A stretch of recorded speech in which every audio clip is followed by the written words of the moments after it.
उठाए सवाल के बाद उठा विवाद थमने का नाम नहीं ले रहा है। अब मामले में अभय दास ने एक वीडियो जारी कर सरकार पर गंभीर आरोप लगाए हैं। साथ ही कहा कि उन्हें अनुमति मिले या ना मिले वो जालोर जाकर रहेंगे। अगर उनका चातुर्मास संकल्प पूरा नहीं हुआ तो वो प्राणों की आहुति दे देंगे।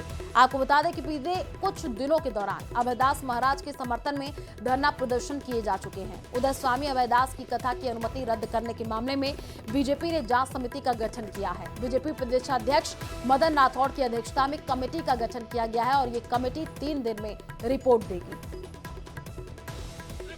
कारण से कि मैंने एक छोटी सी मांग क्या कर दी कि ये मजार अवैध है, इसे हटाने का प्रयास करो, और अवैध मजार को हटवाने की एक छोटी सी मांग के पीछे आज इतनी बड़ी सजा मुझे दी जा रही। सच बोलने की सजा। आज मैं भारती जी बाप जी के यहाँ जाके आया हूं और मैंने सुना है कि रणछोड़ भारती जी के यहाँ न्याय होता है, और भारती जी बाप जी ने बड़े बड़े अधिकारी, बड़े बड़े पुलिस वाले, बड़े बड़े दबाव आए, वहां पर किसी की नहीं चलती। फिर चाहे आप मुझे बीच मार्ग पर उठा करके थाने में डाल दो, जेल में डाल दो, अभयदास जी महाराज के प्राण ले लो। स्वामी अभयदास अपने प्राण भी देने को तैयार है। अब स्वामी अभयदास जालोर आने से नहीं रुकेगा। जालोर की माताओं के हाथ का भोजन करने से मुझे कोई नहीं रोक सकता। सभी जालोर के मेरे नागरिक बंधुओं, आपको ज्ञात होगा कोई बात छुपी हुई नहीं है, पूरे भारत देश में जालोर की चर्चा हो रही है। तो जालोर में जो अभयदास जी महाराज है, उनका चतुर्मास भाजपा के विधायक साहब और उन्होंने वगैरह शुरू करवाया। हमने उसको स्वागत किया कि भाई अभयदास जी महाराज का ये हो रहा है। तो उसी के बीच कुछ अफवाह उड़ाई, जबकि बावर्ची ने कभी नहीं बोला और न कोई बावर्ची की ऐसी वीडियो है कि भाई वो जो बायोसा माता के पास जो मजार बनी है वो तोड़ दी है। ऐसी कोई बात बावर्ची ने नहीं कही। और इसी खबर पर ज्यादा जानकारी के लिए संवाददाता रेवाशंकर हमारे साथ जुड़ चुके हैं। रेवाशंकर, वो वीडियो जो जारी किया गया है कथावाचक अभय दास की तरफ से, वो हम दर्शकों को दिखा भी रहे हैं, वो सुनाया भी। उनके तरफ से साफ कहा गया है कि उन्हें अनुमति मिले या ना मिले वो जालोर जाकर रहेंगे। जी बिल्कुल, कल शाम को जिस प्रकार से एक वीडियो जो जारी किया गया था, उन्होंने बताया था कि उनका जो चातुर्मास का संकल्प है वो खंडित हो रहा है। उसको लेकर के अब वो जालोर जाना चाह रहे हैं, लेकिन प्रशासन की तरफ से अनुमति नहीं मिल पा रही है। उसको लेकर के वो उन्होंने इस पे व्यथा भी व्यतीत की है। और सुबह एक और वीडियो जो है उनके द्वारा जारी किया गया है, उसमें उन्होंने बताया है कि मैं जालोर के लिए रवाना हो चुका हूँ।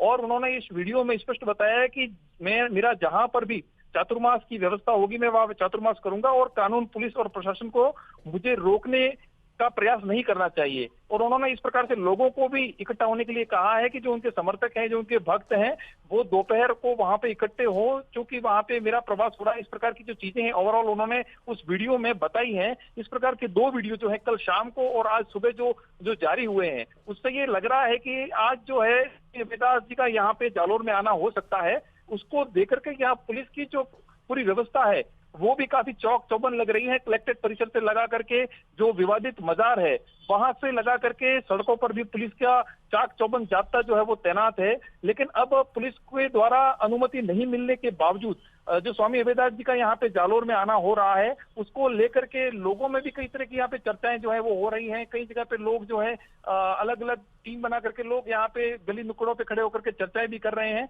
अब देखना ये है कि जिस प्रकार यहाँ पे बिना अनुमति के यहाँ पे स्वामी अभयदास जी का आना हो रहा है, अब पुलिस उस पर क्या है या किस प्रकार की जो पूर्व की तरह जिस प्रकार से 4 दिन पहले जो यहाँ पे एक बड़ा हंगामा भी कारित हुआ था, उसमें महिलाएं खास करके जो शहर की थी उन्होंने यहाँ पे प्रदर्शन किया था। उस दौरान टायर भी जलाए गए थे और पुलिस के ऊपर पानी की बोतलें भी फेंकी गई थी। एक तरह से पूरी शांति व्यवस्था जो है पूरी भंग हो चुकी थी। लोगों का काफी आक्रोश जो है वो उस दिन देखा गया था। उस तरह की जो परिस्थितियां भी पैदा हो सकती हैं, उसको लेकर के भी जो प्रशासन जो है वो पूरा चाक चौबंद है।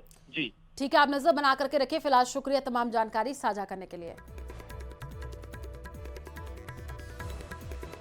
जयपुर में गृह राज्य मंत्री जवाहर सिंह बेड़म ने कहा कि प्रदेश में कानून व्यवस्था कांग्रेस सरकार की तुलना में कहीं बेहतर हुई है।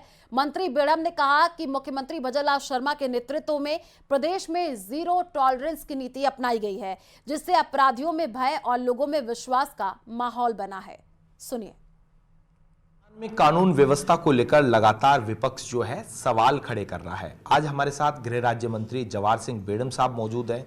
सर, राजस्थान के अंदर विगत दिनों जिस तरीके से लॉ एंड ऑर्डर के हालात हैं उसको लेकर विपक्ष लगातार जो है सवाल खड़े कर रहा है। देखिए, विपक्ष के पास मुद्दे तो कोई है नहीं। बिना मुद्दों के आधारहीन बात करके जनता को भ्रमित करने के अलावा उनके पास कुछ बचा नहीं है। राजस्थान की कानून व्यवस्था जितनी इन 1.5 वर्षों में सुधरी है, अमन चैन शांति की जिस तरह से लोग उसमें जीने लगे हैं, 1.5 वर्ष पहले उन विपक्ष के साथियों की सरकार थी। पूरा राजस्थान त्राहिमाम था। कहीं बच्चियों के साथ बलात्कार हो रहे थे, कहीं गर्दन काटी जा रही थी, कहीं राह चलते लोगों पर पत्थरबाजी की जा रही थी। पेपर लीक माफिया हावी था। मादक पदार्थों की तस्करी चरम पर थी। संगठित अपराध करने वाले लोगों के हौसले बुलंद थे।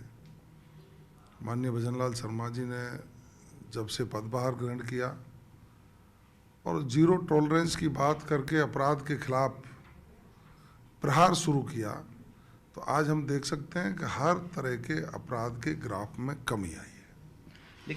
लेकिन सर, जिस तरीके से विगत दिनों कहा जा सकता है कि जो जयपुर का कानून होता है उसमें एक युवक की निर्मम हत्या कर दी जाती है चाकुओं से गोदकर, लगातार चेन स्केचिंग की जो घटनाएं हैं वो हो रही है। देखिए, कानोता में हत्या हुई, हमारी पुलिस ने मुस्तैदी से काम किया। घटना होने के बाद पुलिस का एक्शन। अब माननीय अशोक गहलोत जी ने एक दिन एक वीडियो का फोटो दिखाते हुए और वो तंज कस रहे थे कि देखिए क्या हो रहा है। माननीय अशोक गहलोत जी को पता ही नहीं था, जब वो प्रेस कर रहे थे तब तक तो हमारी पुलिस ने उस पर कार्रवाई कर दी थी। देखिए, ये थे हमारे साथ गृह राज्य मंत्री जवाहर सिंह बेड़म साहब। इन्होंने कहा है कि प्रदेश के अंदर जो है कानून का राज स्थापित होने लगा है। विगत 1.5 वर्षों के अंदर लॉ एंड ऑर्डर की बात की जाए तो स्थिति सुधरी है। न्यूज़ 18 राजस्थान के लिए सहयोगी अविनाश शर्मा के साथ रोशन शर्मा की रिपोर्ट।